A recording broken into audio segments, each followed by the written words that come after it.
ஆன்மீக நண்பர்கள் அனைவருக்கும் அன்பு கலந்த வணக்கங்கள். இன்றைக்கு நாங்கள் ஆன்மீகம் சம்பந்தமான பதிவில் பார்த்தீங்கன்னா, வேண்டுதலை நிறைவேற்றும் தீப வழிபாடை பற்றி பார்க்கலாம் வாங்க.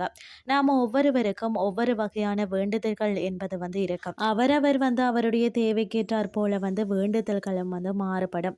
ஒரு சிலருக்கு குழந்தைகள் நன்றாக படிக்கணும், உடல் நோய்கள் தீரணும், வேலை கிடைக்கணும், திருமணம் விரைவில் நடைபெறணும், மற்றது குழந்தை பாக்கியம் உண்டாகணும்னு சொல்லி ஒவ்வொருவருக்கும் ஒவ்வொரு விதமான வேண்டுதல்கள் இருக்கு. இந்த அனைத்து வேண்டுதல்கள் நிறைவேற்றுவதற்குரிய அற்புதமான தீப வழிபாட்டை பற்றி நாம் இன்றைக்கு ஆன்மீகம் சார்ந்த பதிவில் பார்க்கலாம். எந்த ஒரு வழிபாடாக இருந்தாலும் அந்த வழிபாட்டில் முக்கிய பங்கு வகிக்கக்கூடியது தான் தீபம். தீபம் ஏற்றுவதற்கு நாம் பயன்படுத்தக்கூடிய விளக்கு பல வகைப்படும்.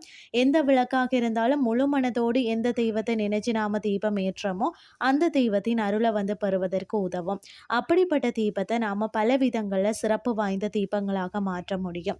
அதன் அடிப்படையில் தான் இந்த பதிவில் வேண்டுதலை நிறைவேற்றுவதற்கு எந்த முறையில் தீபம் ஏற்றி வழிபாடு செய்ய வேண்டும் என பார்க்க போகிறோம்.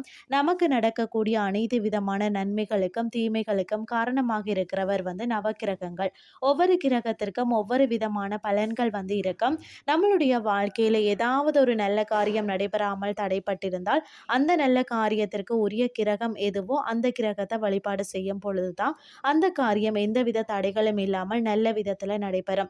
இந்த வழிபாட்டை செய்வதற்கு நமக்கு நல்லெண்ணெய் மற்றது பார்த்தீங்கன்னா சந்தனாதி தைலம் வேண்டும். சந்தனாதி தைலம் என்பது நேர்மறை ஆற்றல் நிறைந்த ஒரு தைலமாக இருக்கிறது. இது அனைத்து நாட்டு மருந்து கடைகள்லையும் கிடைக்கக்கூடியது. பொதுவாக இந்த தைலத்தை அனைத்து தெய்வ ஆலயங்கள்லையும் அபிஷேகம் செய்வதற்கு முன்பாக எண்ணெய் காப்பு சாற்றம் வழக்கம் இருக்கும் அல்லவா, அப்பொழுது உபயோகப்படுத்துவாங்க. இதை வாங்கி வைத்து கொள்ளுங்கள். எந்த வேண்டுதல் நிறைவேறணும்னு சொல்லி நினைக்கிறோமோ அந்த வேண்டுதலுக்குரிய கிரகம் எது என்பதை கண்டறிஞ்சு கொள்ளுங்க. உதாரணமாக வேலை தொடர்பான வேண்டுதல்னு சொன்னால் உடல் ஆரோக்கியம் தொடர்பான வேண்டுதல்களுக்கு ஞாயிற்றுக்கிழமை, குடும்பத்தில் ஒற்றுமைக்கு திங்கட்கிழமை, கடன் தொடர்பான பிரச்சனை தீரணும், சொந்த வீடு அமையணும்னா செவ்வாய்க்கிழமை, குழந்தைகள் சிறப்பாக படிக்கணும்னு சொன்னால் புதன்கிழமை, மங்கள காரியங்கள் நடைபெறணும்னு சொன்னால் வியாழக்கிழமை, மற்றது சுபபோகமான வாழ்க்கை வாழணும்னு சொன்னால் வெள்ளிக்கிழமை, மற்றது கர்ம வினைகளும் பாவங்களும் தீரணும்னு சொன்னால் சனிக்கிழமை.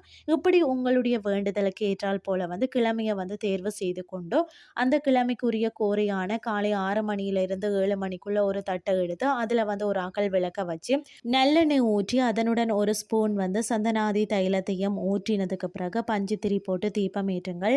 இது கிழக்கு பார்த்தவாறு இருக்கணும். தரையில் ஒரு விரிப்பை விரித்துட்டு வடக்கு பார்த்தவாறு அமர்ந்து கொண்டு இந்த தீபச்சுடரொளியை பார்த்தவாறு உங்களுடைய வேண்டுதல் என்னவோ அதை முழுமனதோடு உங்களுடைய நண்பர்களிடம் கூறுவது போல கூறணும். குறைந்தபட்சம் 5 நிமிடத்துல இருந்து 10 நிமிடம் வரை உங்களுடைய வேண்டுதலை முன்வைக்கணும். தீப வழிபாடு சிறப்பு மிகுந்த வழிபாடு என்றாலும் இந்த தீப வழிபாட்டில் இருக்கக்கூடிய சூட்சமத்தை நீங்க பின்பற்றி யார் ஒருவர் வழிபாடு செய்கிறீங்களோ உங்களுக்கு வேண்டியது விரைவிலே நடந்தேறும் என்ற தகவலையும் கூறிக்கொண்டு இன்றைய ஆன்மீகம் சார்ந்த பதிவை நிறைவு செய்து கொள்கிறேன். இதே மாதிரி மற்றும் ஒரு ஆன்மீகம் சார்ந்த பதிவோடு உங்களை சந்திக்கிறேன். நன்றி.